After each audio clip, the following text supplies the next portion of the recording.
मराठा आरक्षणाच्या मुद्द्यावर राज्यातलं वातावरण पुन्हा एकदा तापण्याची चिन्ह दिसत आहेत। मराठा आंदोलक मनोज जरांगे यांनी येत्या 30 मे पासून पुन्हा उपोषणाला बसण्याची घोषणा केली आहे।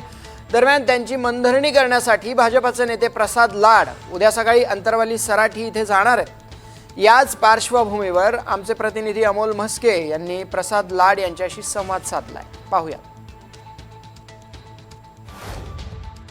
मराठा आंदोलक मनोज जरांगे पाटील हे येत्या 30 मे पासून परत एकदा उपोषणास बसणार। या पार्श्वभूमीवर भारतीय जनता पक्षाचे प्रसादजी लाड हे त्यांना उद्या भेटण्यासाठी अंतरवली सराठी जाणार आहे। आपण नेमकं त्यांच्याकडून जाणून घेऊ। दादा, आता उद्या तुम्ही दादांना भेटणार आहे, काय सांगशाल?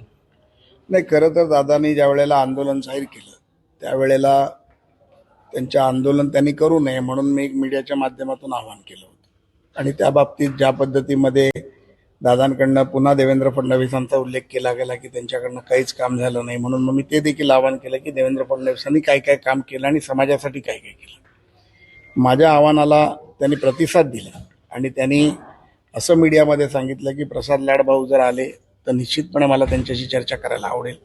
आणि त्यांच्या संपूर्ण आंदोलनामध्ये आतापर्यंत त्यांनी कोणालाही अंतरवाली सराटीमध्ये निमंत्रित केलं नव्हतं, तो मान त्यांनी मला दिला। त्यांनी दिलेल्या आमंत्रणाचा सन्मान करून मी आज इथे चर्चा करायला आलो। उद्या सकाळी 9 वाजता मी इथून निघीन, 10 सव्वा 10 वाजेपर्यंत मी त्यांची भेट घेईन। जी काय तास दीड तास चर्चा त्यांच्याबरोबर चालेल, मला पूर्ण खात्री आहे दादा निश्चितपणे मला चहा पाजतील। चहाबरोबर त्यांच्याशी चर्चा करेन आणि त्यांचे काय प्रश्न आहेत ते समजून घेईन।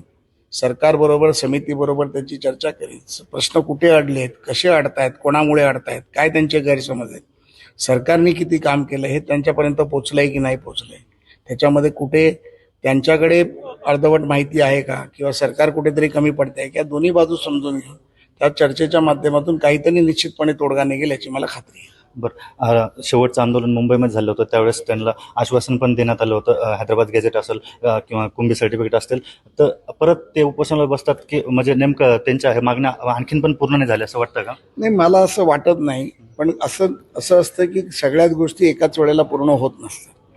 तर निश्चितपणे आता त्यांच्या मागण्या कुठल्या नाही झाल्या आहेत, काही त्यांचे गैरसमज असतील, जर आम्ही केलंय ते त्यांना माहीत नसेल तर ते उद्या दाखवीन। अनेक कागदपत्र मी बरोबर घेऊन आलो, अनेक माहिती मी घेऊन आलो, निश्चितपणे त्यांच्याशी चर्चा करेन।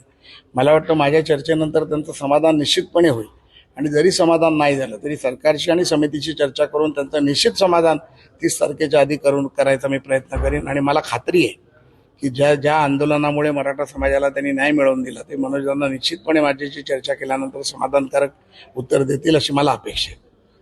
नक्कीच होते प्रसाद लाड ते उद्या अंतरवलीसाठी जाऊन मनोज दादा जरांगेची भेट घेणार आहे। व्हिडिओ जर्नलिस्ट राहुल चव्हाणसह मी अमोल म्हस्के, NDTV मराठी, छत्रपती संभाजीनगर।